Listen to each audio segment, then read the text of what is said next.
buku yang bertajuk Operasi Badar. Operasi Badar, mencaral keangkuhan Yahudi. Bersama saya adalah Puna. Say Puna. Cepat cakap. Okey, hari ini kita akan lihat satu buku yang menarik bagi saya dan juga para orang yang suka sejarah dan juga mereka yang suka mencari fakta dalam beberapa perkara penting berlaku di dunia kebelakangan ini, terutama mereka yang mengikuti dengan dekat tentang isu konflik di Timur Tengah. Jadi buku ni telah saya beli. Nama penulis dia adalah Rafi Rahmat, terbitan Patriot Publication. Dia adalah merupakan buku fakta sejarah, dan juga bagi saya penulis telah berjaya untuk membawakan satu perkara yang penting yang patut diketahui khususnya oleh orang Islam dan juga pengkaji peperangan. Baik, seterusnya saya nak pergi kepada perkara pertama yang perlu diperhatikan dalam buku ini adalah mengenai perkara yang berlaku di Timur Tengah selepas daripada pembentukan negara Israel pada tahun 1948. Israel, kalau tuan-tuan nak tengok tu, dia duduk kat sini. Kat sini. Israel selepas pembentukan pada tahun 1948, perjanjian Balfour 1948,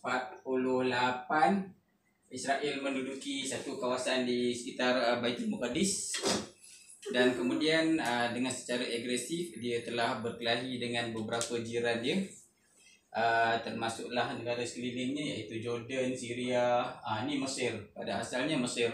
Kemudian pada tahun 1956 dengan bantuan daripada Britain dan juga Perancis, Israel telah mara sampai ke terusan Suez.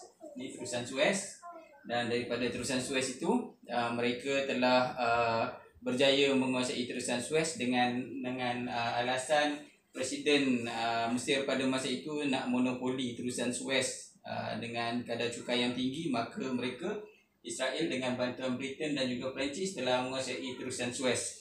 Itu tahun 1956.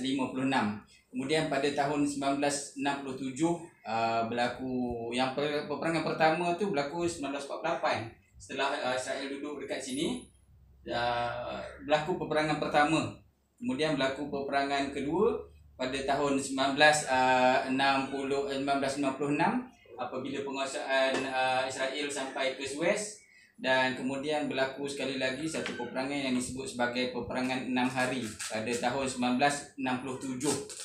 Yang pada masa peperangan tersebut Israel telah berjaya menguasai Sinai secara keseluruhannya. Ini Semenanjung Sinai, ini Mesir, ini Semenanjung Sinai. Mereka berjaya menguasai. Ni ambil pen. Israel telah berjaya menguasai Semenanjung Sinai. Pada tahun 1973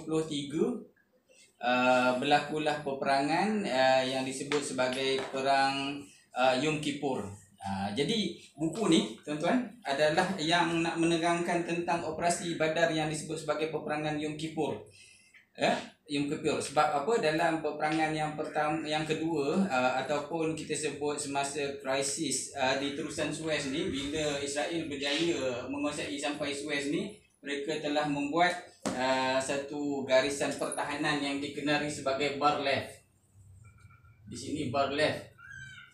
Okey, Bar-Lev yang bermaksud satu kubu pertahanan yang cukup kuat untuk mengelakkan serang balas daripada tentera Mesir terhadap penguasaan Israel ke Semenanjung Sinai ini.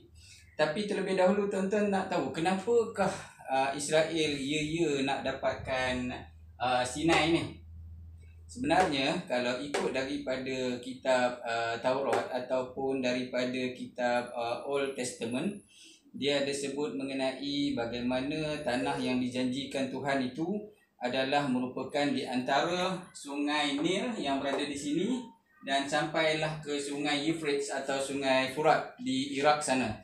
Maka di sini sampailah ke sana adalah merupakan tanah yang dijanjikan oleh Tuhan kepada Bani Israel. Dengan menggunakan lesen tersebut, maka Israel telah membuat penguasaan ke sekeliling tanah Arab, dan niat itu bukannya habis setakat situ saja. Okey, terus kepada peperangan pada tahun 1973, iaitu dalam yang disebut sebagai Operasi Badar. Baik, kita tengok dalam buku ni, menarik buku ni. Yang pertamanya, kita boleh belajar daripada buku ni, dek. Orang tak nampak, adik? Orang tak nampak, adik? Kita boleh belajar tentang espionage, kekuatan ketenteraan, bagaimana kita kena ada intelijen yang cukup kuat. Mesir dia tak ada intelijen pergi dekat Israel, tapi Israel dia ada intelijen. Dia kalau dalam Israel ni, dia ada disebut sebagai Mossad. Dia ada sayap dia, sayap Kidon lah, macam-macam lah. Raffi Rahmat dia ada tulis tentang dalam satu buku lain, iaitu Mereka Daripada Tel Aviv. Bukunya pun ada. Sekejap saya ambil.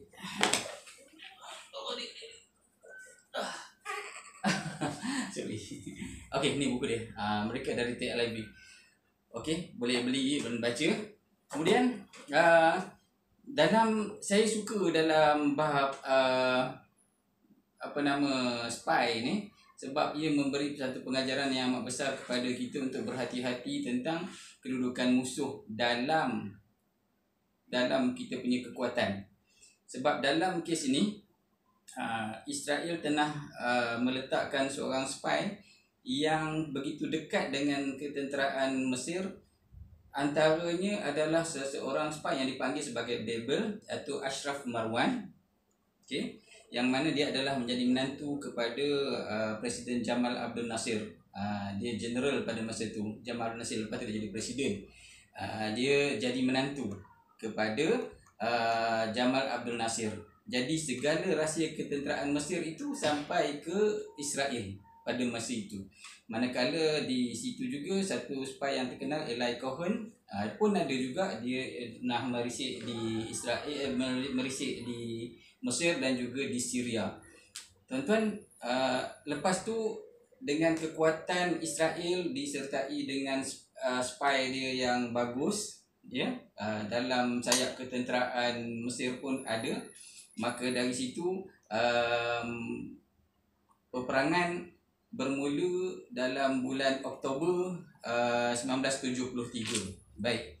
Sebelum daripada tu, sebenarnya bila masa Israel telah pun ambil Semenanjung Sinai ni, maka Mesir ni sentiasalah mereka serang. Dan dalam serangan-serangan tersebut, Israel dia susah jugalah sebab nak cover, sebab negara dia kat sini, nak pergi sampai ke sini susah. Jadi melibatkan kerugian jugalah apabila banyak false alarm yang telah diberikan oleh tentera Mesir, menyebabkan kerugian yang agak banyak kepada tentera Israel ataupun IDF. IDF wujud sampai sekarang, tuan-tuan, yang mana dah melakukan kekejaman di Palestin sekarang tu, IDF nama dia. Lihat yang dilakukan oleh tentera Mesir untuk nak mendapatkan kembali, ataupun kepimpinan Mesir pada masa itu untuk mendapatkan kembali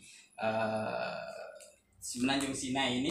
Mereka telah meletakkan beberapa false alarm. Yang pertama saya dah sebut dah tadi. Yang keduanya, mereka telah mewar-warkan berita tentang pada bulan Oktober yang peperangan sebenarnya berlaku itu, Presiden Anwar Sadat telah keluar negara. So, bila Presiden keluar negara, mustahil negara nak berperang. Nombor dua. Nombor tiga, pada masa itu adalah bulan Ramadan. Jadi dalam bulan Ramadan itu, Mesir telah keluarkan satu berita. Mereka menyenaraikan pegawai-pegawai tentera yang tinggi dalam tentera Mesir bersiap-siap untuk dimasukkan pada mereka yang nak pergi buat umrah Ramadan. Bila pergi umrah tak berperang lah kan. Dan kemudian Mesir ni sebelum ni dia ada bantuan daripada Soviet Union. Kebanyakan tentera Mesir, tentera negara Arab, Syria, Mesir pada masa itu banyak dapat bantuan atau mereka beli senjata daripada Rusia. Dan pada masa itu mereka telah mereka satu berita bahawa Rusia telah menarik balik sokongan ketenteraan terhadap Mesir dan juga Syria. Jadi banyak pegawai Rusia dah balik Rusia, menyebabkan Israel menganggap bahawa tentera Mesir adalah dalam keadaan yang lemah. Surat khabar pun sama juga. Kalau kalau tuan-tuan telah tengok dekat dalam bab muslihat ketenteraan ni, kita dapat lihat bahawa telah tajuk surat khabar itu dia memang begitu mengelirukan. Sebab dia kata apa?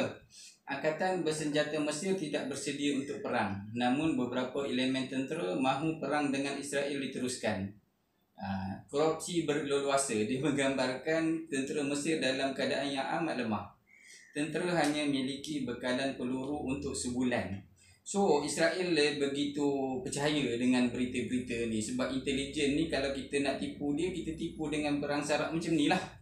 So mereka pun percaya dan padahan, dan sebenarnya pada tarikh peperangan 1973 atau perang Badar ni, operasi Badar ini, dia jatuh pada hari Yom Kippur, hari kebesaran orang Yahudi, yang di mana pada hari tersebut mereka berpuasa juga. Orang Yahudi berpuasa juga dalam tempoh yang lebih kurang 25 jam, dan mereka akan berada dalam sinagog, iaitu tempat ibadat mereka.